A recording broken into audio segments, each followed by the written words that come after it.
بلوچستان میں قرآنی جماعتیں ہر شہر میں موجود ہیں. درس و تدریس کا سلسلہ چل رہا ہے.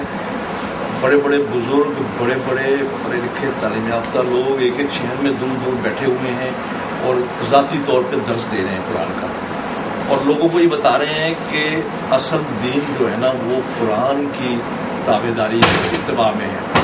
قرآن کے سوا کوئی بھی اور آپ ماخذ لیتے ہیں تو وہیں سے سارے کنفیوژن، سارے ابہام، سارے مغالطے، سارا بت پرستی، فرقہ بازی سب وہاں سے شروع ہوتی ہے.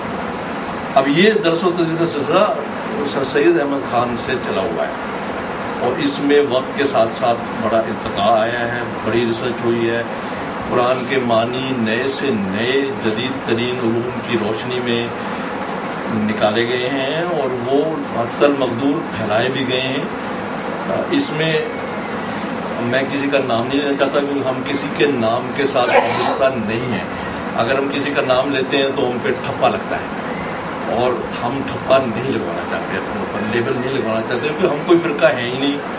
ہم تو دین حق کی اصل شکل جو ہے نا وہ پھیلانے کی کوشش میں ہیں اور ہم لوگ بڑی میجورٹی میں ہیں، پورے ملک میں پھیلے ہوئے ہیں.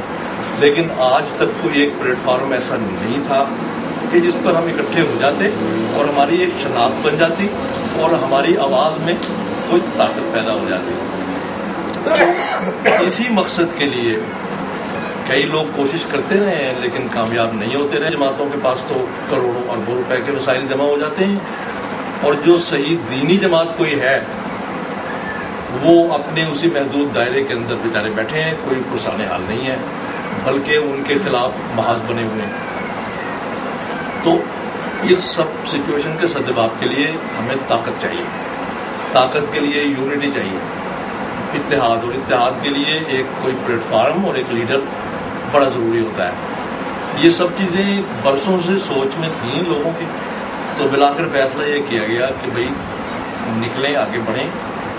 پھر وسائل آڑے آ جاتے تھے تو خدا نے ایک لیڈر ہمیں بھیجا جس کے اندر تمام لیڈرانہ صفات بھی موجود ہیں، جو قرآن کا اسکالر بھی ہے اور جس کے پاس اتنے وسائل ہیں کہ کم از کم ہمیں اپنے پیروں پہ کھڑا کر دے تاکہ ہم پھر آگے اپنا اپنا کام اپنے اپنے علاقوں میں کرتے رہیں.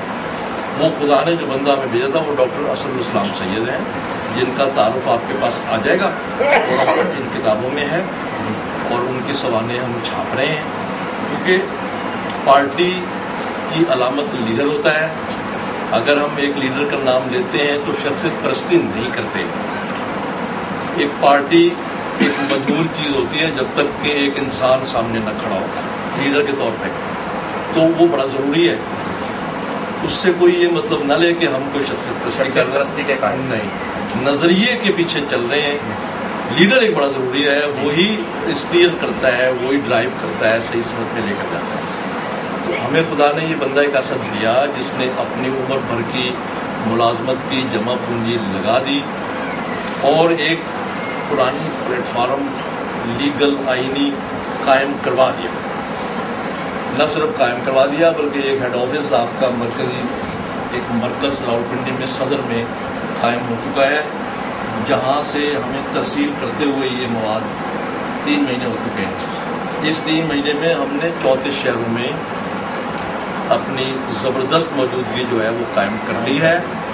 پنجاب تو بھر گیا ہے، سندھ میں بھی 8-10 شہر آ گئے ہیں. ابھی پچھلے ہفتے سے پختونخوا میں بریک تھرو ہوا، ایک دم ایسا لگا جیسے کہ لوگ انتظار میں بیٹھے تھے کہ اسی طرح یہ پیغام ہم تک پہنچے اور ہم ساتھ ملیں اور کام کریں. آپ یقین کریں گے کہ ایک ہفتے کے اندر اندر مردان، سوابی، حیدر آباد پہلے سے تھا، سوات اور کئی تحصیلیں اور یونین کونسلیں ٹوٹلی ہمارے پاس. ہمیں لیڈر بھی مل گیا ہے پشتون جو کہ بھرپور ہے علم سے اور عزم سے. اس کے بڑے پرانے قرآنی اسکالر مردان میں استاد رہے ہیں اور وہ اس قابل ہے کہ پورے پختونخوا کی وہ لیڈرشپ سنبھال لے. تو انشاءاللہ اللہ کے حکم سے ایک صوبہ رہ گیا ابھی، بلوچستان. بندے ہیں، صرف رابطہ نہیں ہوا ابھی تک کیونکہ رابطے اتنی تیزی سے ان علاقوں میں پھیل رہے ہیں کہ ٹائم ہی نہیں ہے. تو اللہ کے حکم سے جہاں بھی رابطہ کر لیتے ہیں ہمارے بندے بیٹھے ہیں وہاں ہر جگہ، فوراً وہ کہتے ہیں بھیجو ہمیں سامان، ہم دفتر کھولتے ہیں۔ تو یہ خدا کے فضل سے یہ کاروان چل پڑا ہے 64 سال کے بعد۔ اب ہم بے آسرا نہیں ہیں، اب ہمیں سارے حقوق، سارے تحفظات، سارا کچھ جو کسی بڑی پارٹی کو میسر ہے آج ہمیں بھی میسر ہے۔ آج ہم آزادی سے جھنڈے لہرا سکتے ہیں۔ یہ ایسا ڈیزائن کیا گیا ہے کہ نہ تو ہمارا بنیادی نصب العین ہلے اپنی جگہ سے، لیکن نہ ہی ہمارے اوپر کوئی لیبل لگے، نہ ہی کسی جگہ یہ ناقابل قبول ہو۔ آپ یہ دیوبندیوں میں، سلفیوں میں، اہل حدیث میں، بریلویوں میں کہیں نہ جا کے مسجدوں میں یہ دیں گے نا، کوئی آپ پر اعتراض نہیں کرے گا، کوئی آپ پر انگلی نہیں اٹھائے گا، کوئی آپ کو کسی ایک فرقے سے موسوم نہیں کر سکے گا۔ اس طرح کا یہ ڈیزائن کیا گیا ہے، اور ہمارے جو بنیادی نصب العین ہے ہم اس سے ذرا بھی نہیں ہٹے۔ اس میں وہی ہے جو قرآن کہتا ہے، لیکن اس طرح ڈیزائن کیا گیا کہ اب آپ پولیٹیکل فیلڈ میں ہیں، کیونکہ آپ نے سارے سیگمنٹ سوسائٹی کے ساتھ لے کے چلنے ہیں، تو اس کو اس کے حساب سے ڈیزائن کیا گیا۔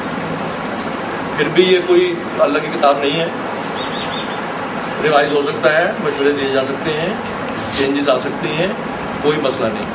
اکٹھا ہونے کے لیے ہمیں اساس دے دی ہے خدا تعالیٰ نے۔